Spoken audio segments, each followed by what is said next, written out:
बहुत समय पहले की बात है। किसी गांव में दीना नाम का एक मछुआरा अपनी दो बेटियों और बीवी के साथ रहता था। वो मछलियां बेचकर ही अपना गुजर बसर किया करता था।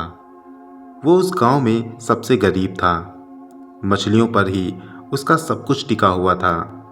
मछलियों की तलाश में वो इधर उधर भटकता रहता। नदियों और तालाबों में मछलियां पकड़ता। कभी मछलियां हाथ लगती तो कभी नहीं भी।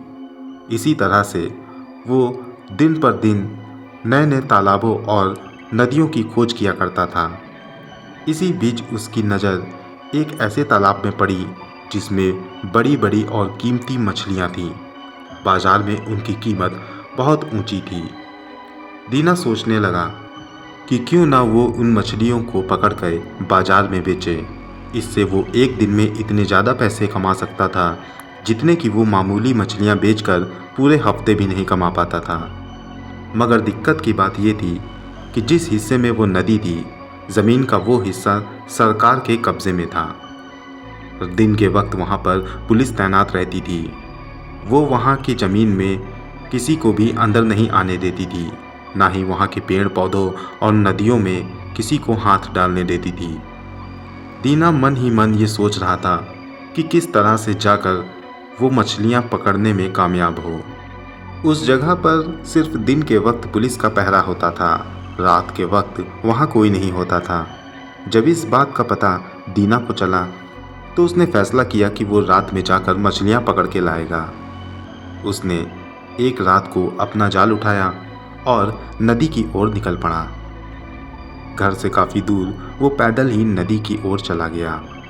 सुनसान रास्तों और बियाबान जंगल को पार करके जब वो नदी के किनारे पहुंचा, तब उसने किनारे पर अपने जाल को बांधा और बाकी हिस्से को नदी पर फेंक दिया। फिर उसने जाल को खींचा। उसमें 3-4 छोटी मछलियां मिली।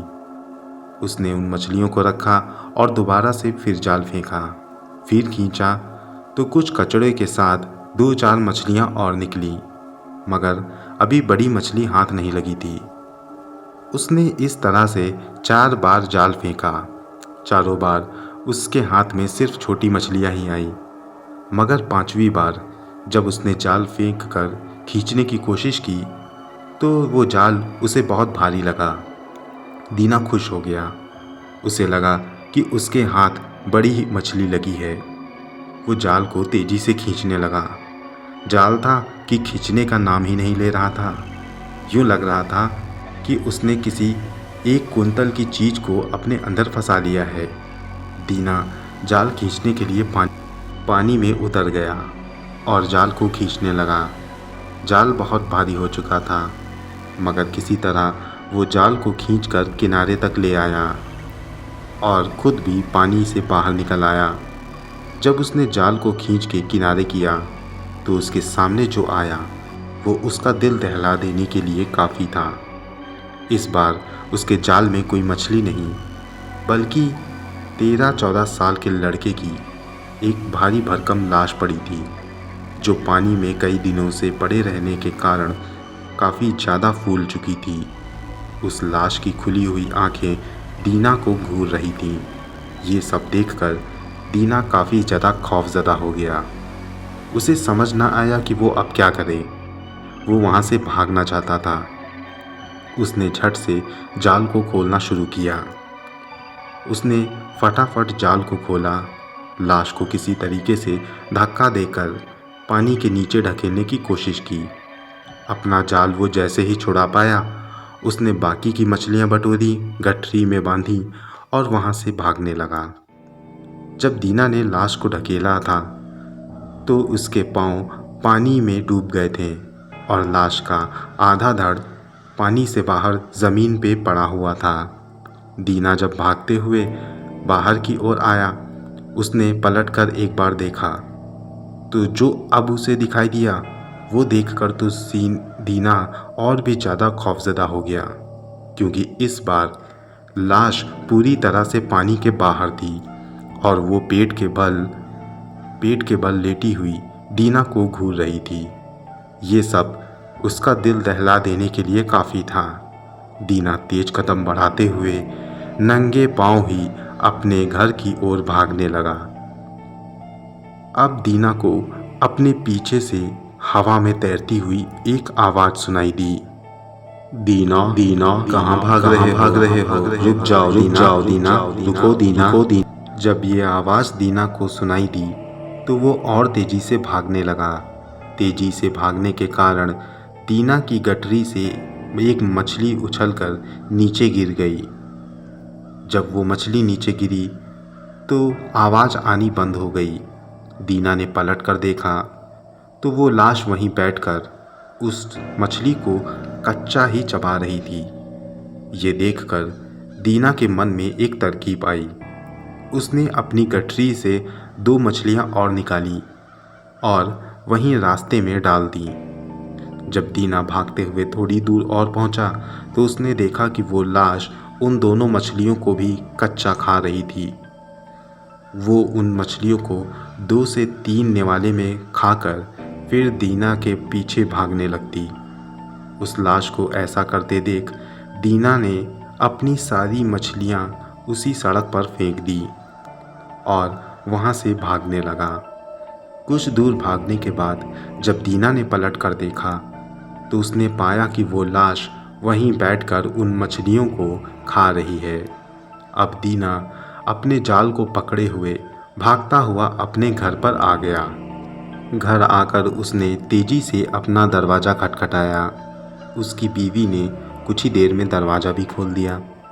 वो डरा सहमा सा घर के अंदर आया और दरवाजे पे कड़ी चढ़ाकर अपनी चारपाई पे बैठ गया। उसको घबराया हुआ देखकर उसकी बीवी ने उससे पूछा, क्या हुआ दीना, क्या बात है? इस पर दीना ने उसे सारी बातें बयां कर दी। ये सुनकर उसकी बीवी भी काफ़ी ज़्यादा खौफजदा हो गई। इससे पहले कि ये लोग और भी बातें करते, दीना के दरवाजे पर दस्तक होने लगी और वही आवाज़ दीना के कानों में एक बार फिर से सुनाई पड़ी। दीना, दरवाज़ा खोलो दीना, दीना, मुझे मछलियाँ दो दीना, मुझे मछलियाँ दो वरना मैं तुम्हें जिंदा चबा जाऊँगा, दरवाज़ा खोलो दीना। उसकी आवाज़ सुनकर दीना और उसकी बीवी और भी ज़्यादा खौफजदा हो गए। उसकी तेज़ आवाज़ से दीना के दोनों बच्चे भी जग गए। उसके दोनों बच्चे दीना के पास आकर रोने लगे। उसने अपने बच्चों को चुप कराया। सब डरे सहमे दीवार का सहारा लिए बैठे अपने दरवाजे को ताक रहे थे। वो दरवाज़ा जोर जोर से हिल रहा था। बाहर खड़ी लाश दरवाजे को पूरी ताकत से हिला रही थी। यूँ लग रहा था कि अगले ही पल ये दरवाज़ा टूटकर ज़मीन में गिर जाएगा। दीना को एक तरकीब सूझी।